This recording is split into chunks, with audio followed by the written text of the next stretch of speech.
exciting because I'm actually personally really excited about the graph neural net. It's also sort of all the hype right now. If you went to the recent ICML and NERFs, that's all what people are talking about, either that or deep RL, which is deep reinforcement learning. We're probably not going to be able to cover deep RL today. It's a lot more, it's very different from what you've learned so far. But graph neural net has these components that are very similar in physics, and there's similar components in the RNN, which you will see later. That's what I thought would be appropriate to come after, CNN, RNN, and also given the audience is a physicist. Here we come. The lecture is based largely on my collaborator's notes and talks. He sent me like all this stuff. And he's one of the pioneers in graph neural nets. So how do you understand a scene? So this is back to the question of solving artificial intelligence.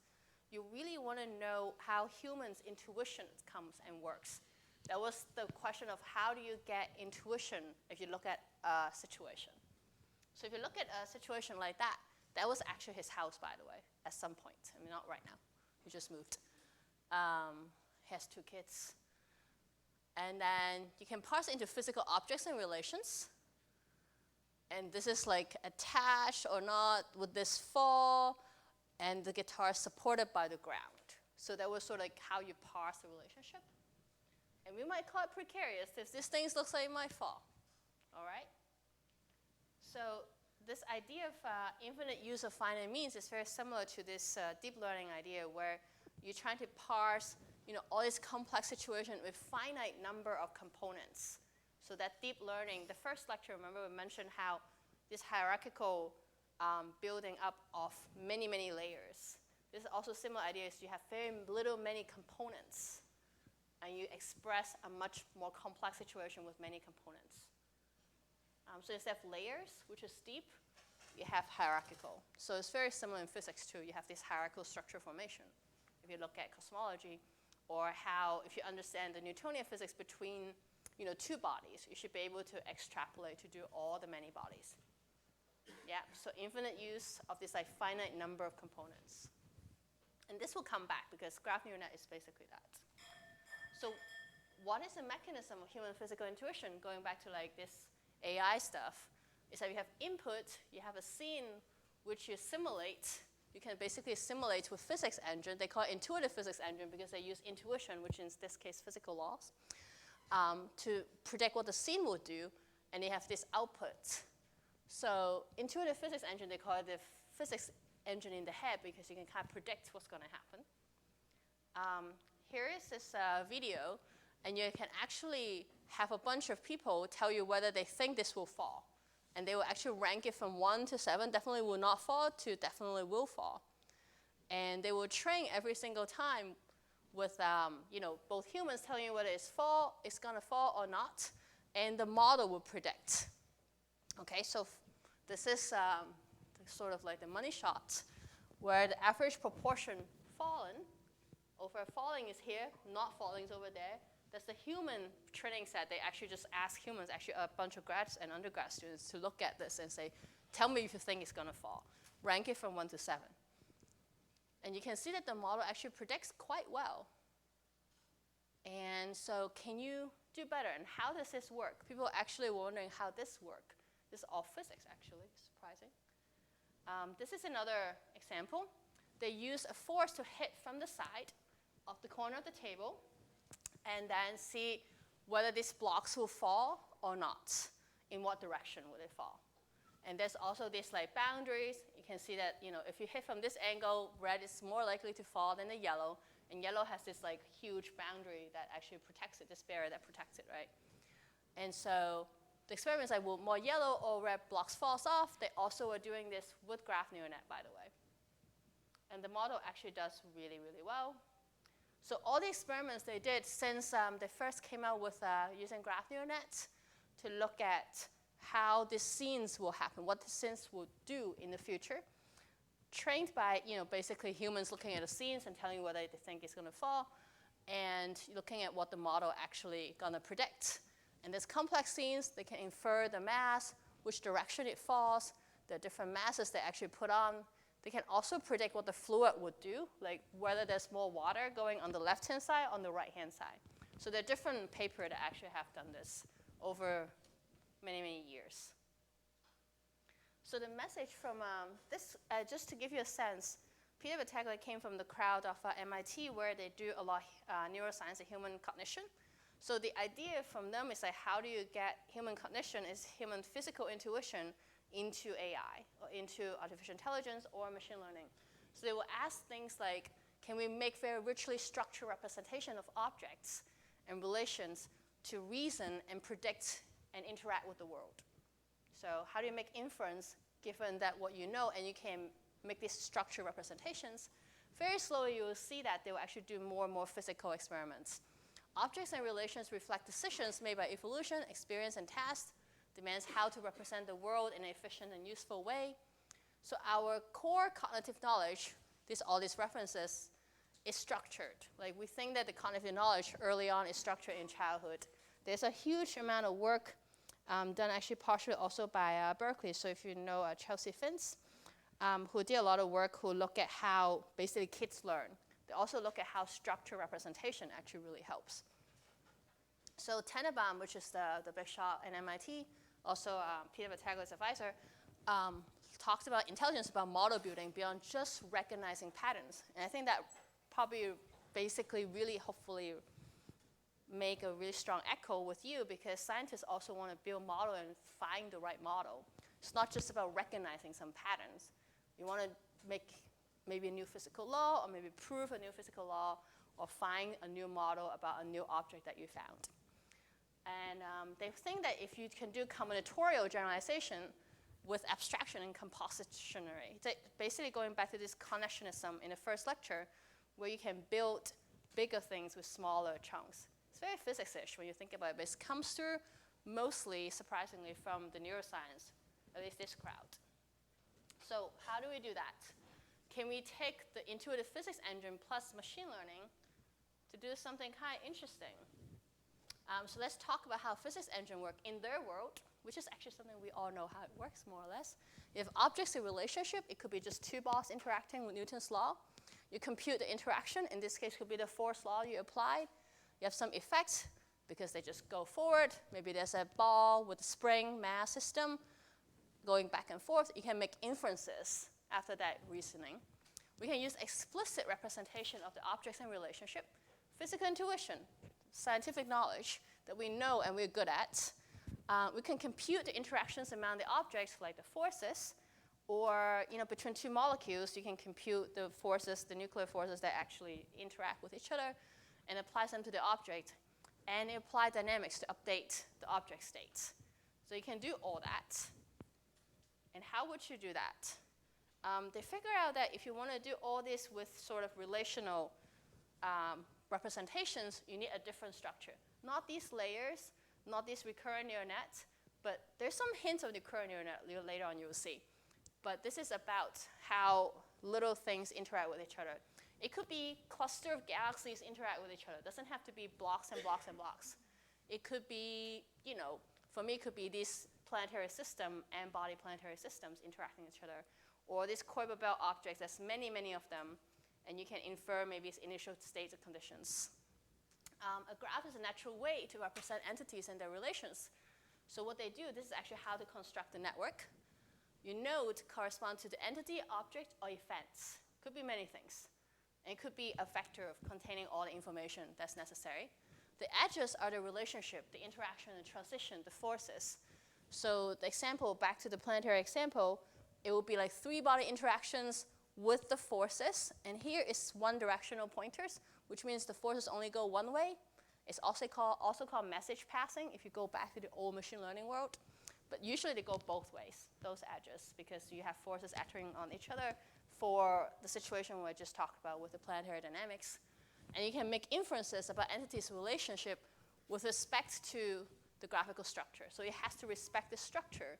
So not everything can use graphical network, but a lot of physical problems, I think, actually ends up working very well with it. So what are these things that have been used so far? People have been looking at the molecules, hydrogen, oxygen atom, and how they interact with each other to predict the properties of like a complex molecule is surprisingly difficult. There's a whole world called quantum chemistry that I know very little about. And they are actually starting to be very successful in predicting properties of complex formation of molecules and trying to see whether you can even make them. So they can predict the properties enough to say whether you should try to generate them in the lab. So there's a whole world of quantum chemistry you should look up. If you want to look for a name, Gabor Sassani from Cambridge does a lot of that work. He doesn't even use graph neural net, by the way. He uses like more traditional machine learning methods, and he's like beating all the other methods by the factor of 10. The mass spring system that we just talked about, the n-body systems, the rigid body system is very difficult. This is like the pool problem, where you just say hit a ball, it bounces back and forth. If it's slightly off the angle, small changes change how very dramatically. Sentence and parse trees, you can actually have all the sentences made in this network. And you have the fully connected scene graph, which basically means you can look at the whole scenes and have all the different objects interacting with each other. So there's all these possibilities you can apply graphs with. So how do they work? So let's just use the n-body system that we, I think, know the best, at least that I'm most comfortable with.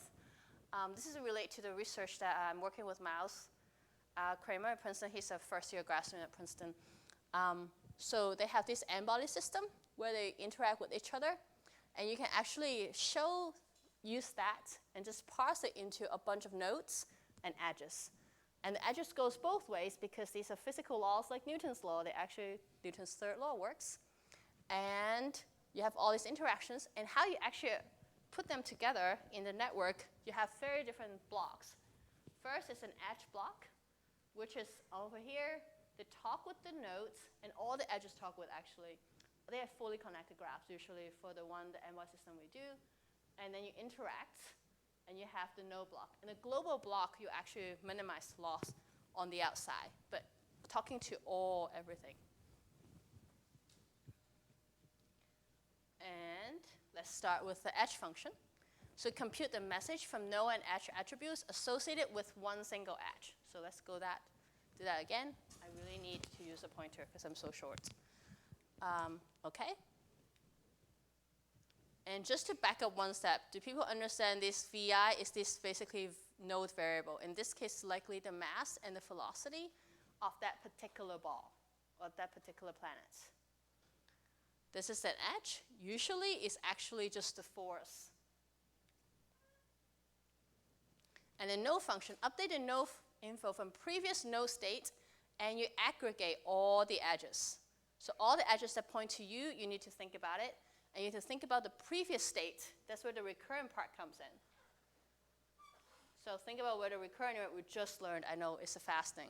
But you basically have to update from the previous state also. And you can make prediction to the next state. That's where the recurrent neural net is actually kind of coming back, hopefully, in your head. So you go from one state to the next. Should I say again with the U? With U is? That's a good point. Okay, U could be an outside force. So in this case, they actually have a sun with this 3-body planetary system, and then you have like sun doing something else. But it could be an outside force that like something that blows the wind across. So hold on, go ahead. Do you allow all edges, or do you have to predefine the edges? You usually you predefine the edges usually, because you actually know the physical system quite well, but the edges you learn what these are in the end. Like I'm not given I don't give it the Newton's law at the training side. The training learns Newton's law actually. Okay. Why can't you have another method to predict what edges is allowed? That could be interesting. Nobody has done it. Yeah. I mean, as far as I can tell. So quick team question. What are these interaction network good for other than the stuff we just suggested? Just do like a 5 minutes, and also good time to ask questions if you have any questions. So let's take a pause. Think about what these interaction network are good for. By the way, everything is on GitHub. All this network, you can just download and use it. It's on PyTorch. So in case people want to play around with it, I can send you the GitHub link directly, but you can probably just find it. Just type interaction network. It will show up. And there is, the question is, what are these networks good for? Like think about in your physical problems research, like what our graph network could be interesting for. 5 minutes, guys.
today we're just going to present and we can have questions later if that's okay.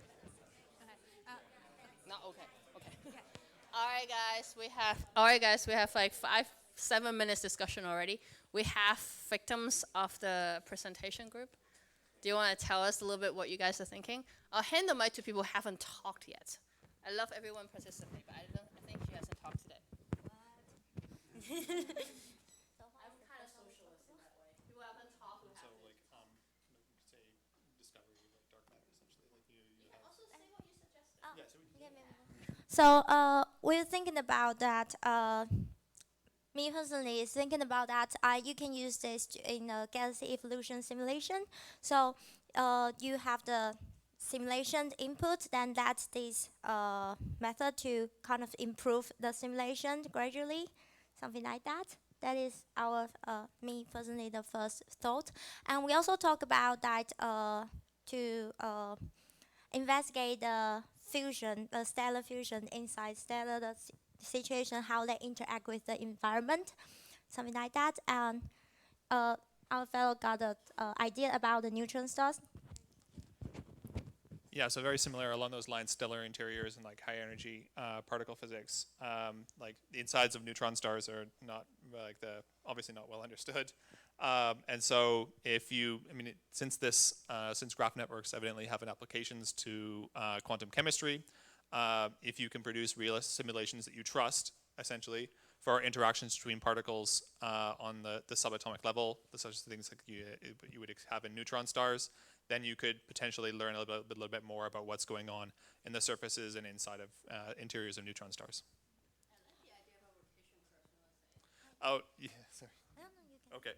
Yeah, so one other thing would be just rediscovery well, not rediscovery, I guess, finding evidence for dark matter in galaxies. You know, we use rotation curves to infer the dark matter's distribution in galaxies. From graph networks, you can infer dynamics of you can infer the laws that govern that govern forces, and so this would have applications to inferring the distribution of dark matter in galaxies. Cool. Any other suggestions, ideas? Or you can save it for your own research project. Yes, please. Not in.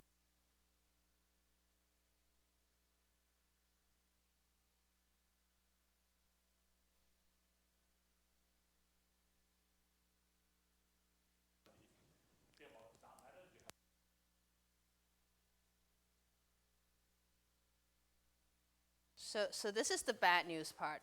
Actually, that's also the part we're going to discuss later about graph network. What are the limitations of graph network? One of them is that you can only have so many nodes given this fixed number of fixed memory you have in each of the TPUs or GPUs you're running. Right now, the work that I showed from 2016 that you will see in a movie very soon can only handle to about 40 nodes. Okay. There are work that had gone up to about hundreds and thousands of nodes, but to the level that you were talking about 10 to 9, that's not done yet. But that's why the idea that this group came out, which we're also looking at, is instead of modeling all the particles together, you can model the features of the particles. So if I want to simulate to the dark matter simulations with graph network, it's impossible to do 10 to 9 particles for each node, but instead you can do a whole cluster, interact with another cluster, like the whole group of things interacting with each other. Because you know by Gauss's law, if you're outside, this is all you need. And you probably need to add a multi-scale feature in it. So that's an idea. We kind of working on it, but not with graphs on the multi-scale ones. Another question, if I may follow up. So if that is to understand. You have to speak up though if you do that. So if that is just to have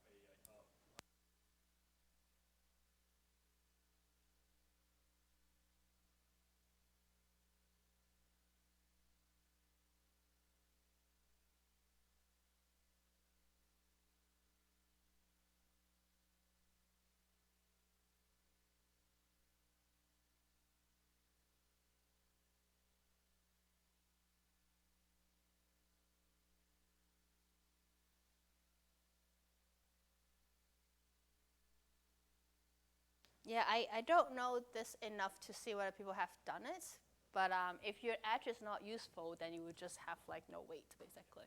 So that's kind of automatic. But if you feel like there are certain sort of feature selection you can do on your whole graph beforehand, that might help in increasing the number of nodes, I guess. But I don't see people doing it.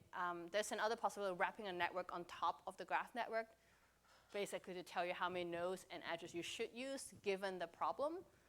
That hasn't been done also. This is all me guessing. Okay? What I just say is all me guessing. So let's watch a video what this can do, because it's fun to watch video always. Blah, blah, blah, blah, blah, blah.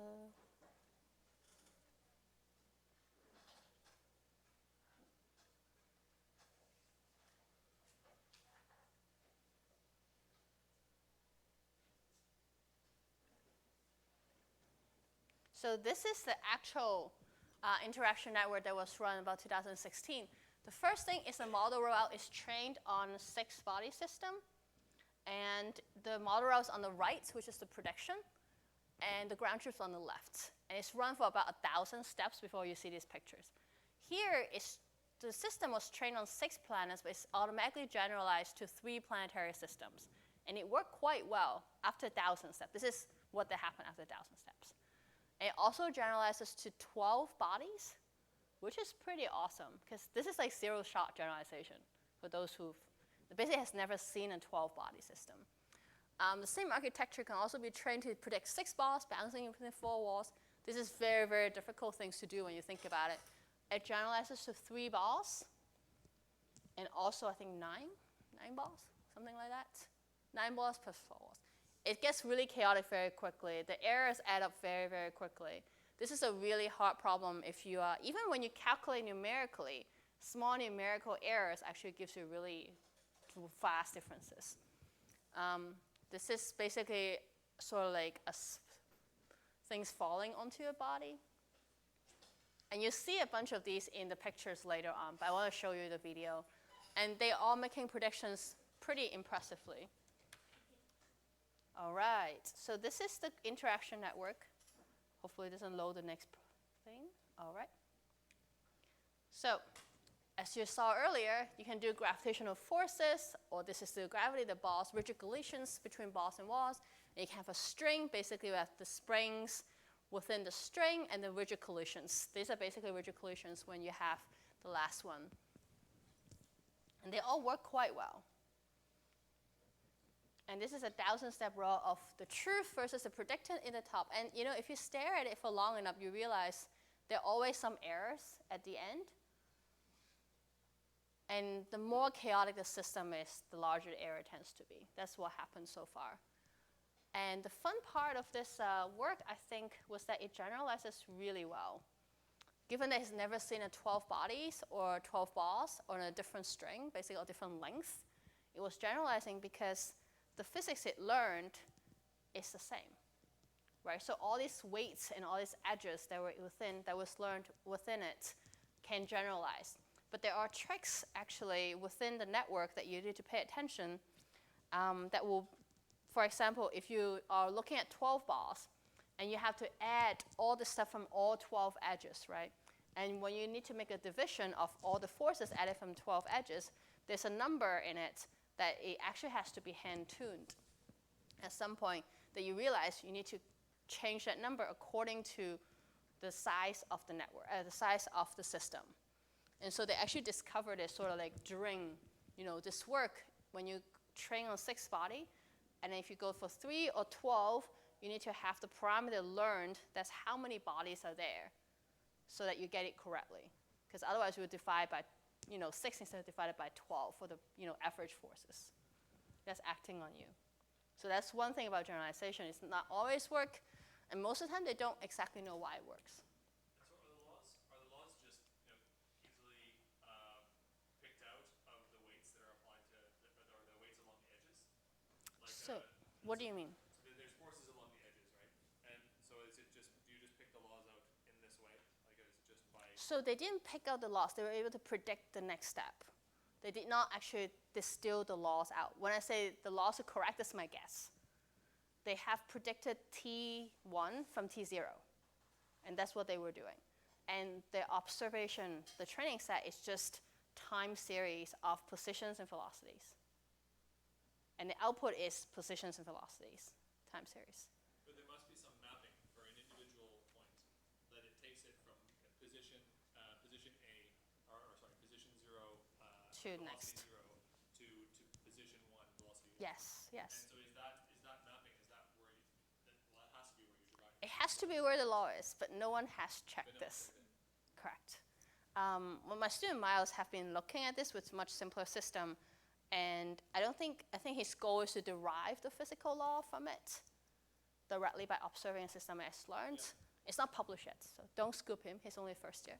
But I think he's been looking at basically a system like that, like an n-body system.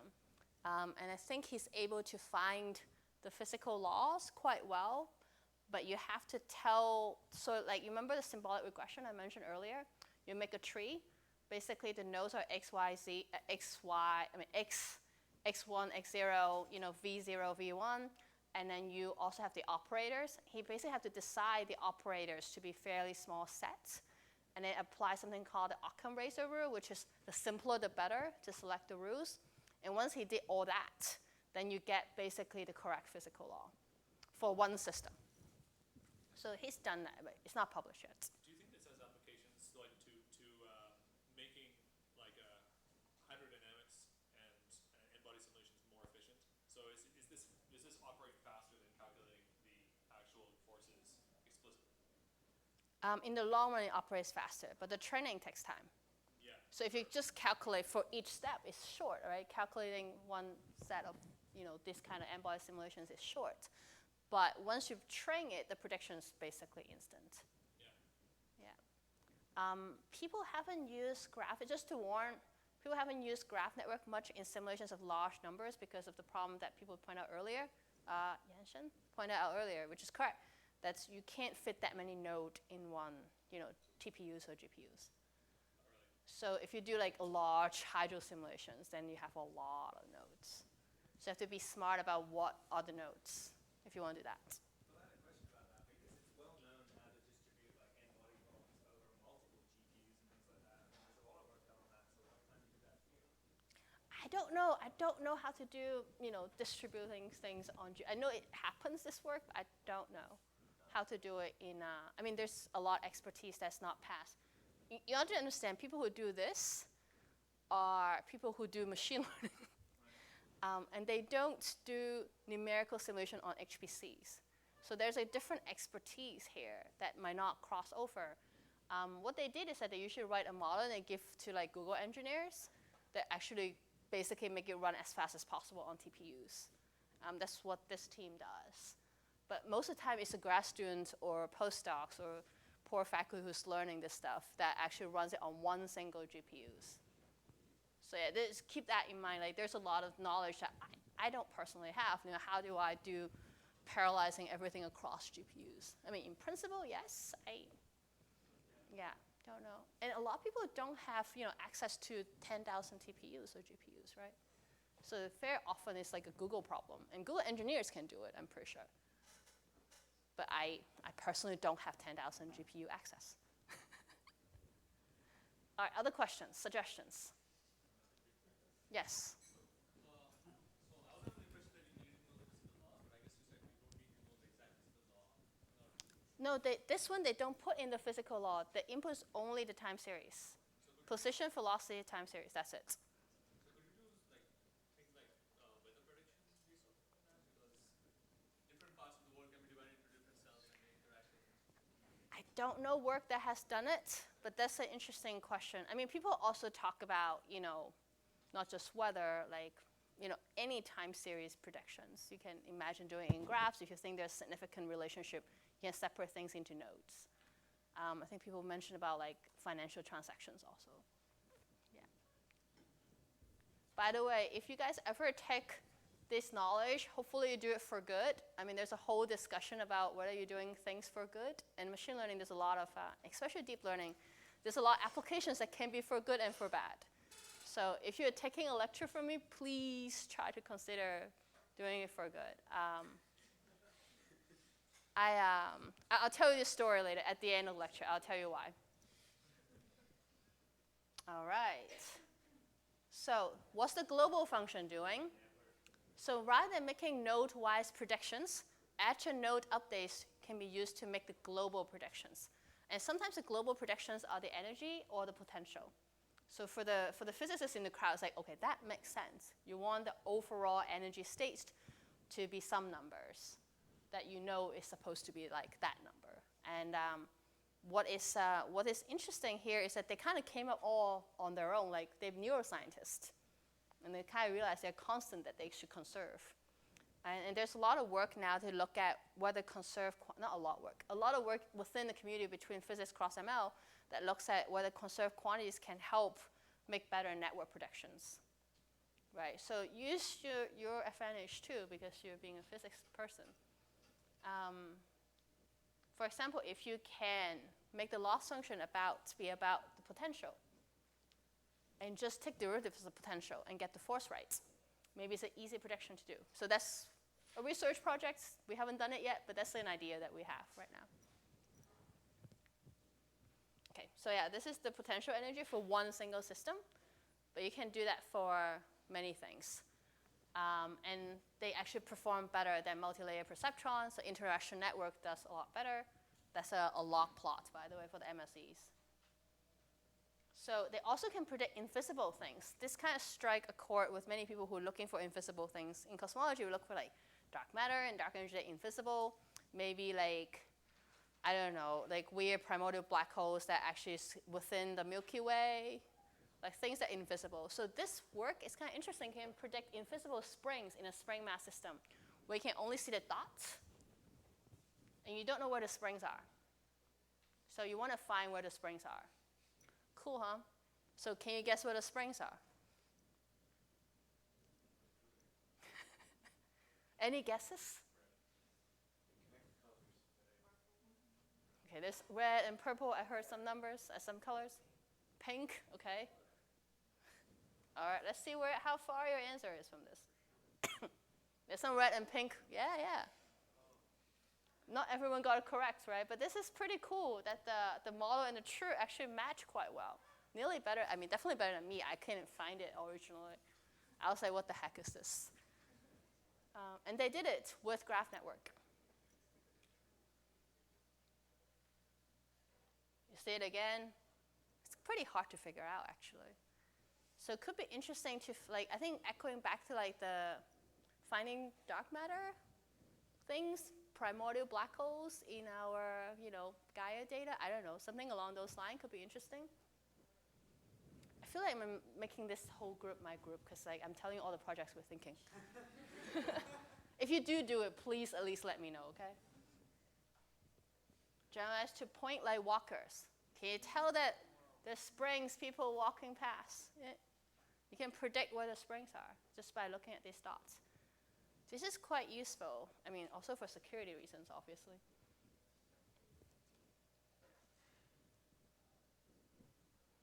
Pretty cool. So now you can just have only certain parts of the body actually having picture taken, and you can figure out this is a person.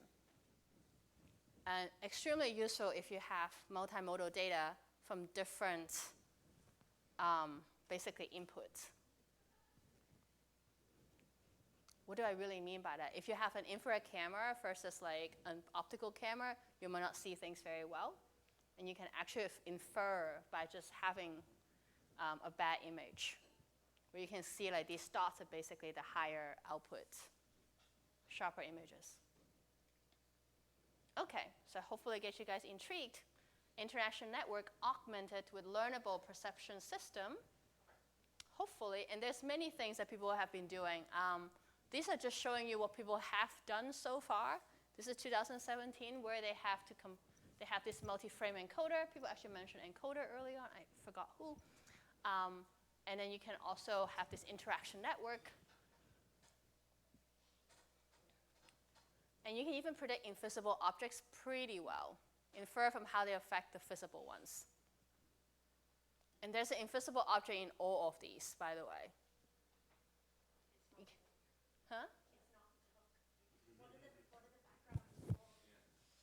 They actually just want to make sure there's noise. Not the dog. I love the dog too.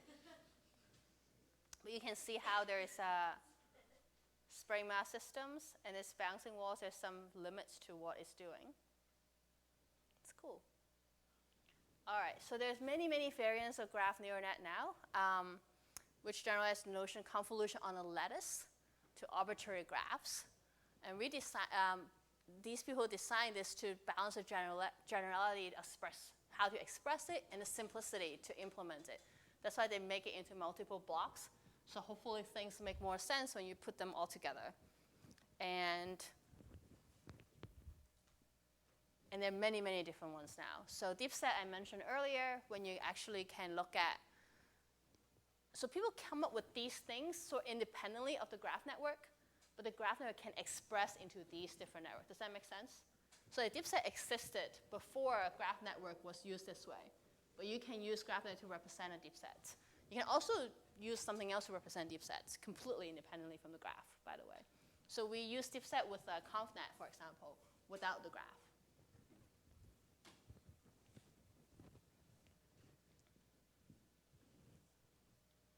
Okay, let me just check one time.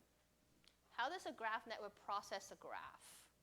So this is just a little bit more like fundamental how things actually work. There's a lot of arrows, so it's not as obvious what's going on. First, you have the edge block. So I always start with the edge block because this is actually what, usually you have a complete graph and you have bidirectional edges. So this is what majorly everything is doing, is edges. You aggregate the edgewise info from all these nodes and all these external things happening. You pass into an edge function implemented as a neural net.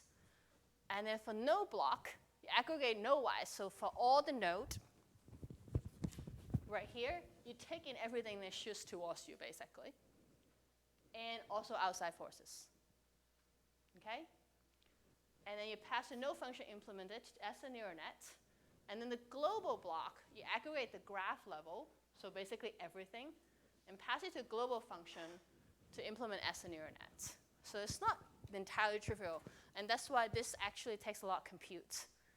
And not, you can't just put a 10,000 nodes in it. It's just usually about 40, 50, maybe 100. So with the power of Google, I think the maximum number they've done is several hundreds. So that says quite a bit. For fun fact, you remember the people who heard about the Go, they actually beat the Go championship? The training of that project took $30 million worth of computing. And they didn't even know it would work or not. So not everything can be done by mere mortals like us. Okay, so group question. What can be a limitation of graph network? I suggested a number of nodes, but I would like you to think about what other limitations you have for graph network for the next 10 minutes. And you can also take it as a break to go to bathrooms. So I don't want you guys to get really upset. And I will take questions too. All right, so just for 10 minutes, break and discussions with your group about limitations of graph network. Thanks.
All right, guys, they're really great suggestions I heard all over the place. I think we're very good at telling someone that they need to do better.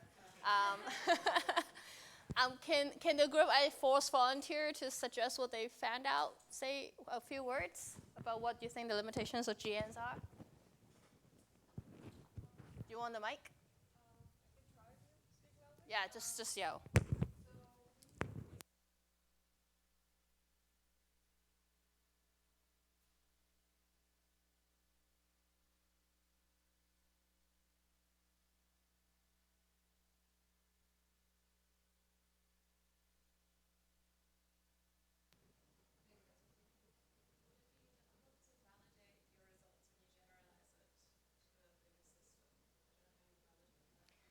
So I don't know if you noticed, but like all the examples they had, they were running on simulations, more or less, all of them.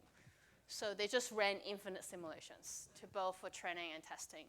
And then even personally, my work is all based on simulations, partially because I think the effort in dealing with noise in deep learning is not so well developed. They exist, but they're sort of minimal. I think people talk about this aleatory error and this another word I cannot pronounce, the two errors that they talk about in Bayesian neural nets.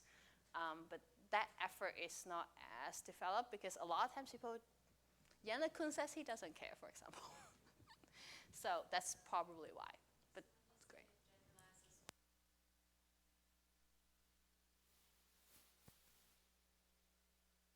They ran a simulation to test it, basically. That's a great question and suggestions. Do you guys want to suggest something too? I actually thought they had a great idea.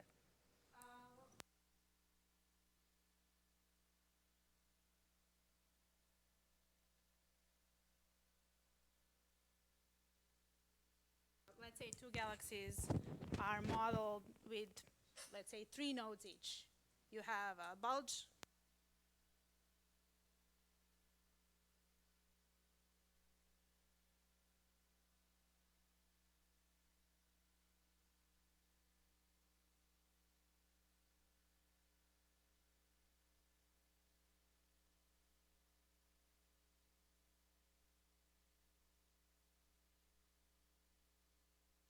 I mean, as far as I can tell, they don't disappear. But my answer to that is that they will have the same position, but they might have different properties, right? So that will be one way to do it. But these nodes don't go away, basically. And that's actually a limitation for the memory, too. Like, if these nodes can appear and disappear, like, so adaptively, maybe it will save more memory. But this is venturing in the area that I know very little about, because that will require changing the graph network structure, probably significantly. Great, this is all great discussion. You guys are such a good crowd. I literally sent an email to my friend when you guys are discussing, like, the students are excellent. I don't know how much they know. So this is how they compose the neural net, but it's a recurrent GN architecture, recurrent graphical neural nets. And you have the hidden state, but expressed as a graph. And then you basically encode the input graph, and then you put it in, and then M iterates these graphical network core steps many times, and then it decodes to an output graph. And then the hidden state graph is updated again. So this is the recurrent plus the graph network that I just showed you all together. And I hope this, maybe not everything makes sense today, because I try to cram everything like awesome into you in one day. And very soon you'll see deep reinforcement learning in about 3 slides. So I just want to give you a hint of what's going on and how these things approximately work. There are more lecture notes I can help and send out, like, especially how to implement this. But this is so new that there are not that many lectures on this. Like, you can go search graph neural nets, pretty much have no lecture notes on anywhere. There's a NIPS and there's a NERFS 2018 tutorial. That's basically the benchmark. TensorFlow has released these graph nets and everything. Actually, to be exact, DeepMind, they actually care a lot about being separate from Google. They can calculate the shortest path to sort things, or even predicting physics, like the role of the spring mass system, pin at both ends, and see how they can predict really well versus the truth. And so they all actually apply to many different systems with the graph nets, all with the same architecture. And here is kind of fun stuff. They use graph network to model these robotic arm stuff with deep reinforcement learning at the same time. So it's combining the two, the one thing that you haven't heard about today, which is deep reinforcement learning, which is all the rage right now, and combining those two together. So they model each of these structure with graph network.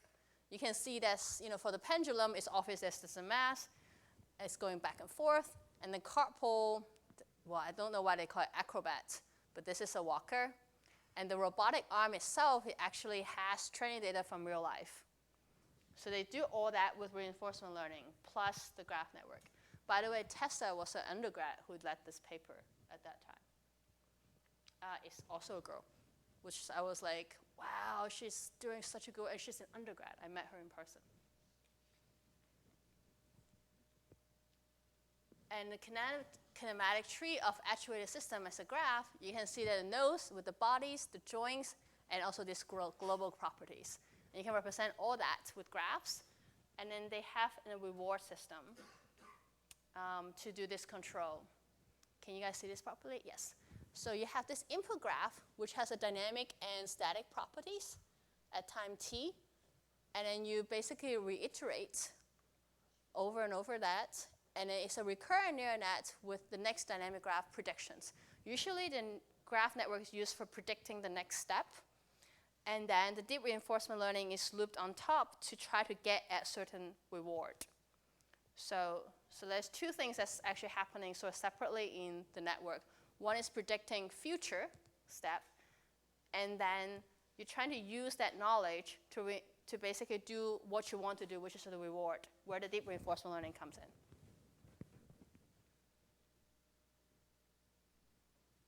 And this is a forward model where they have a single model trained on pendulum and all this stuff that works really, really well, surprisingly. And you can see that this is called Swimmer. They also actually generalize this really well, where they actually had not shown it before to the model. So how do they generalize this? The zero shot generalization. For the swimmers, they change the training.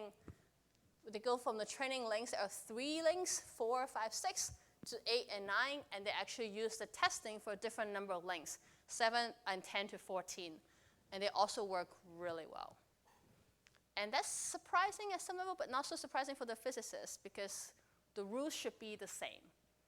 But you have to be careful about how many, there's certain things like if you're averaging all the forces from different edges, how many edges do you expect? So there are certain things you need to keep in mind when you do generalization for it to work well. So the top was the single model that's trained on. It looks really well. And the bottom is the part where you generalize things, which calls zero shot prediction, where it has never seen the 7 lengths, 10 to 14. Okay, so this is a recurrent graph network that actually predicts what this robot arm is supposed to do. And it has real robot arm data. So this is like the only thing I've seen so far with graph network that is using an actual robotic arm. It's able to pick up a cup. This is actually new, that the robotic arm is able to pick up anything without dropping them. Like about 5 years, I think, ago, I was at Carnegie Mellon, and the robotic arms are not able to pick up cups yet at that point. So this is quite new in terms of robotics and fans, and they're all using deep reinforcement learning. Okay. Let me see if I should go through this one. This one's a little bit, no, it's not. There's many other examples how to actually do these unobserved system parameters. All these parameters, like the mass and the length, are implicitly inferred. You don't actually tell it the mass. You don't tell it the length. It actually calculates and tells you what it is. So now we want to talk about this deep reinforcement learning part where you use the learn models for control, and also why we use graph neural net for such situation. Yes. Oh, hold on. Back a bit. Have you had a loss function for these kind of things where if you're comparing your input to your output to some test, over time your error grows a lot, and so your position will be completely different from the original. And so is your loss function So at every time step, or is it? So the loss function usually compares to, so the loss function, the easy part is you predict one particular position and one particular time step where all the nodes are doing, right? And then you basically take that output, like all the nodes save the position, that time, that's compared to whatever your test set or training set is. And that's when you calculate the loss. Does that make a little bit more sense? It's the prediction at time t. Yeah, so you re-input the current state of the network and use that to predict what the output will be. Exactly. As a hand somewhere in the back. Did they? No. Okay.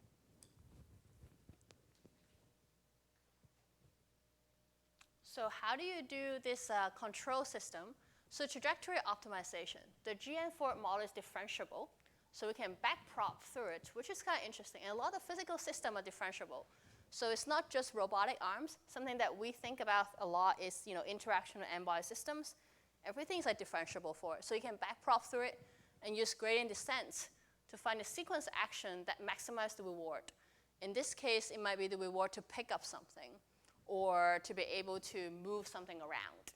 So you can actually decide what the reward is and use the graph network to actually tell you what is the best sort of chain of action. Does that make sense? So this is actually kind of fun to show how they actually have a reward. They would say move towards target. And then it was able to move towards target by combining graph network and reinforcement learning. So just go to targets. That's all it says. And it gets to targets. The zero shot means they have never seen it with that length. So short is longer swimmer.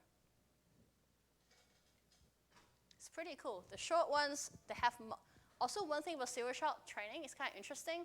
You can generalize well when you've seen a variety of systems. So I talked to Peter a lot about this and realizing that if you want to generalize things, you need to see like a variety of swimmers of different lengths. Otherwise, you won't be able to generalize very well because you have never seen the variety of things and how it interacts. So if you want to average the number of edges you're receiving, average the force you're receiving from the edges, you want to divide by a certain number. And that number needs to be trained to learn. So you need to have this variety of length strength along to all the swimmers. Then you can actually predict a pretty long swimmer. Cool. And there's multiple reward functions. This is actually the funny part.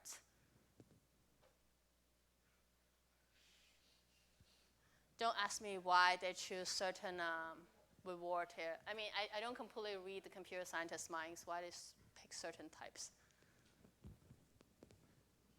So they usually ask it like, to go to a certain target, like however you can do it, or you can do like feet to head height. You have vertical positions, horizontal speed you want to maximize. There are like many things you can maximize. This is a fun one. I really love this one. It's a spaceship task.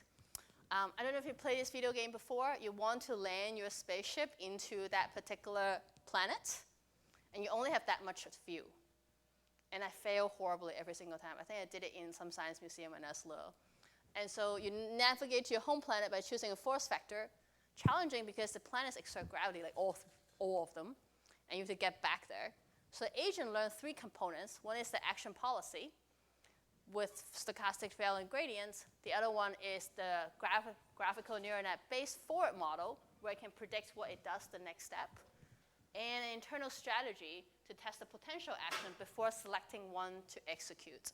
So there are multiple networks happening here, and I think it's pretty complex, but I just want to show you how it's actually working super well. It only takes like a few tries to find how to get to the planets. And it's a much harder problem than you think. So it has 3 things. One is that you know a reward, you need to get to the planets. You need to be able to forward model the system with all the Newton's laws without telling it the Newton's law. And then you have to basically figure out, you cannot try so many times. You don't have so much view, or it's expensive to compute that many times because graph network is expensive. So there's an internal strategy to test the potential action before even trying it. So there are 3 things happening and making it work really, really well. Okay, so this is actually what happened, and see how well it actually does it. It's hard. It tries, and finally it gets there. And how many steps and how much fuel do you actually get to use? Because you can't change the trajectory that many times.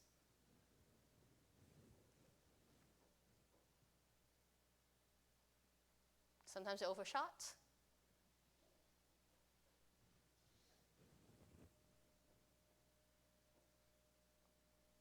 Also, physical construction. Can you glue blocks together to make the tower stable using minimal amount of glue? So this is actually very applicable to real world. There is a lot of simulations on construction. What is like the best construction material and how would you build it, what shape it is, to get at the best like zero emission building? So that's one question. And people right now use simulations to do that. And they do like a massive, maximization or minimization to find what building they should do and what shape it is. They literally, if you Google on YouTube, they literally build a bridge from complete computer simulation that actually check what is the least amount of material, basically least expensive way to build a bridge that is zero emission, like in some really ridiculous constraint situation. And the bridge that was designed has this really weird shape that you never expect. It's not a normal shape bridge. And they build it in real life, and people walk over it right now. So I can show that video later if I find it first on the YouTube. So they can do that, actually. So they have a gluing phase, they have a stimulus, and a gluing phase, and then figure out, and there's a gravity phase where you have to predict using the graph network whether it will fall, or is it stable, and it's pretty cool. Let's see. So that's not stable. That's not good too. So this one they use 3 glues. You have to decide how much glue you use for each construction.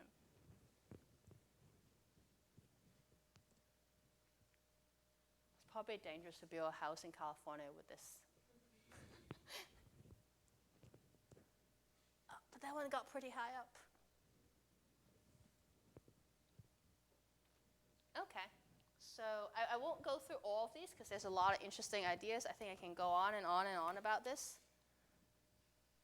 But the conclusion, I know I just show you a bunch of interesting ideas, and I know people are getting a little tired, but I just want to show you what people have done and are thinking about doing.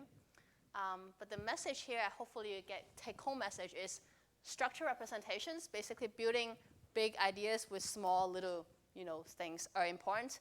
It's echoing the same cognitionism from like the early 1900s, where you build these hierarchical deep layers, where you basically get all the information on top when you have all the layers below you, where deep learning actually came through.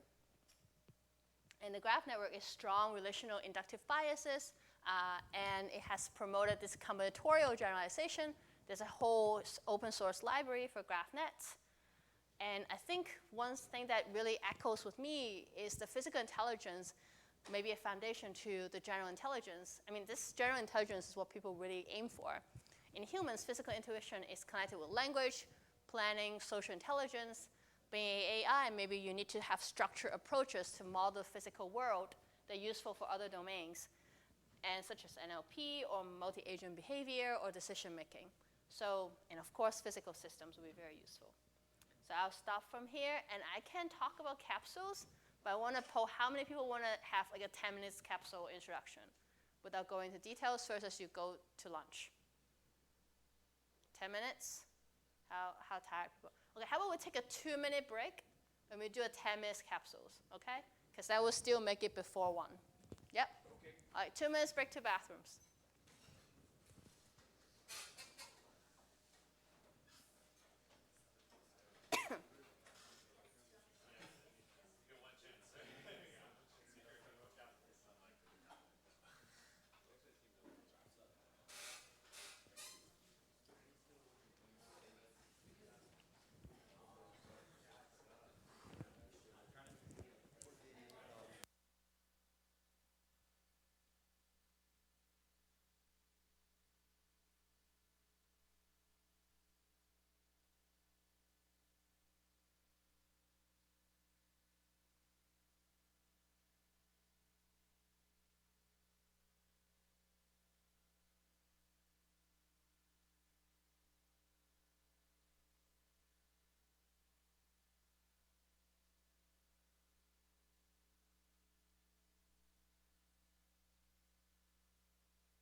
just a taste. Honestly, I met Jeff Hinton the first time recently because of this Alan Turing Award.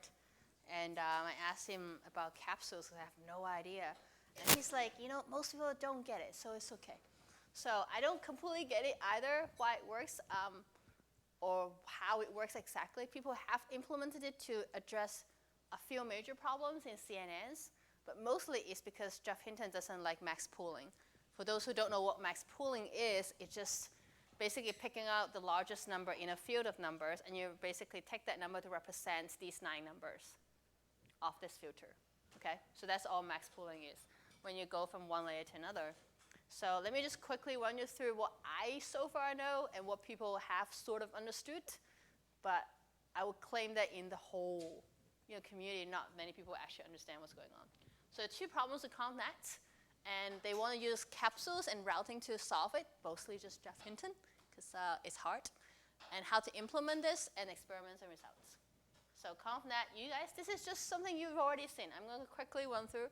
So CNN, you have many layers, alternate between convolution and pooling, and people usually do these max pooling parts, which basically just extract one number to represent a few pixels. That's all it is, for those who don't do max pooling. You have F can be a convolution layer. You recognize the ReLU, which is the activation function, the weight times the input plus the bias. So all these recognizable. I'm assuming this is really easy, so I think most people recognize it. And then, while there's a lot of channels, typically this weight times x is something like this. And what it actually means is that convolution replicates the learned filters across the visual field. And it works well when things are translation invariant.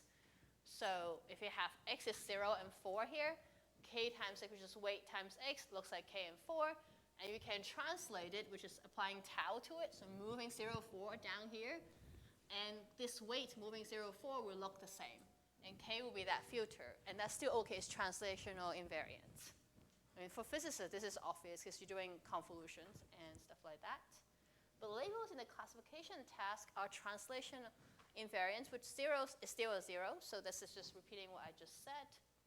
But max pooling itself gets rid of some spatial information to increase the translation invariance, breaking the inputs into blocks of same size k and taking only the maximum. So it's basically blurring things. I mean, to make it simpler, we blur it significantly. So max pooling means you just take this like really nice high resolution to low resolution. And Jeff Hinton doesn't like that. So 2 problems with CNN, or Hinton doesn't like max pooling, is how I'll phrase it. Max pooling throws away information that are useful, important information that is spatial. Max pooling is a bad way to route information through the network. I don't quite completely understand why, but that's what he said in the paper. Hinton offers a solution for each of the problem. The first one is capsule, which I'll explain what it is. That's the one I understand a little bit better. And the dynamic routing, or learning to parse images, basically. How do you parse it really well? And this combined gives us this dynamic routing between capsules that supposedly work well. Is that a question? Yes. Yeah, I'd like to ask, modern neural networks.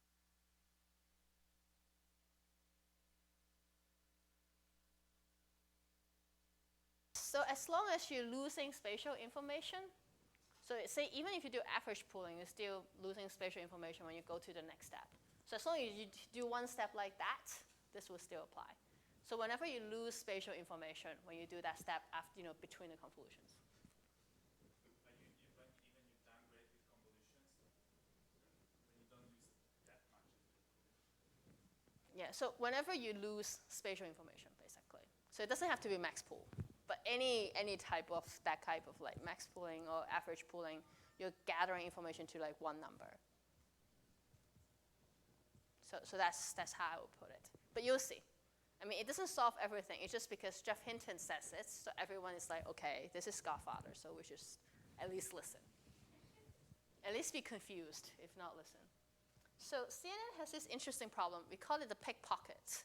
You see how the arm moved to the next model? It has this post-covariance in early layers, which is basically means that it is place-coded by the location of the active neuron with respect to visual field. You basically kind of have this arm move over here. And it has a local texture-based perspective That leads to a result that looks really weird. And they're trying to solve basically this problem where these models' arms are shared. So can I boil it down to this? Like, can you make something that will make sure these people are gonna not share arms? So phrase that whole question of capsule into this.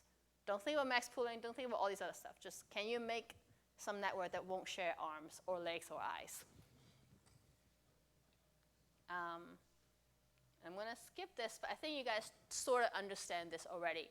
Rate coding is equivalent, so this is basically saying that you can do translation invariance, like here.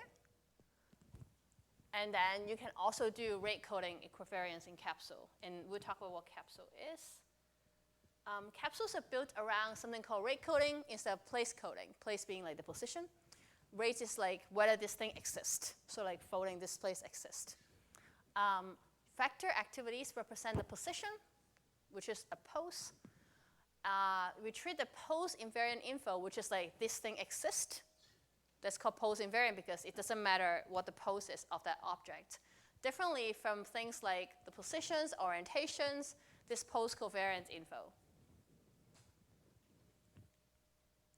So max pooling always routes the loudest neuron and forgets some spatial information. That's why they drop an eye, for example, here in this image. And factors represent a pose. We can do better because poses of parts make natural predictions about poses of the wholes. So you actually have the pose of the parts. Let me give you an example. I know this is very confusing. You have the nose, the eye, and the ear. And if all these things exist, it's likely there is a face. That's what it means. Like this whole capsule thing is sort of, for each thing they have to upvote all these poses to make an existence of a whole image exist. And they're all connected together. So that model that shared an arm, this arm will only belong to that one object. It won't belong to two different objects because these poses will gather up into one object in the end. That's the whole idea of capsule, actually. Yes?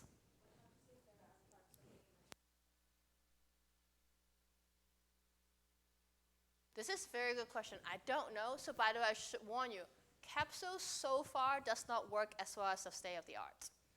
So it's all interesting work, and no one has been able to do, even Jeff Hinton's paper doesn't do better than the state of the art image recognition. But they do solve the problem in principle that, you know, if you can only have all the arms belong to one person, they can only do that because the structure of the network is just upfolding of individual small parts to form a real big part. Okay? So existence folds, basically. So considering filtering, so if a lot of predictions coincide, they probably correspond to a real object. That's basically the idea. So if everyone's upfolding the eyes, the nose, the ears, they probably correspond to a face. That's the same idea. And you make sure that multiple higher level capsules don't focus on the same inputs so that you don't have to share the same arm. So it actually forces it that will have independent high level capsules, like independent objects. I mean, I would just rephrase these words, but that's what Jeff Hinton used in his paper. So capsules with routing, this is the part that gets a little bit confusing because I don't even completely understand it.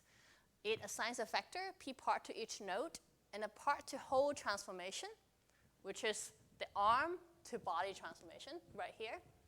So routing by agreement builds a parse tree. It builds a whole tree of part to whole relationship, which is like arm or nose to face.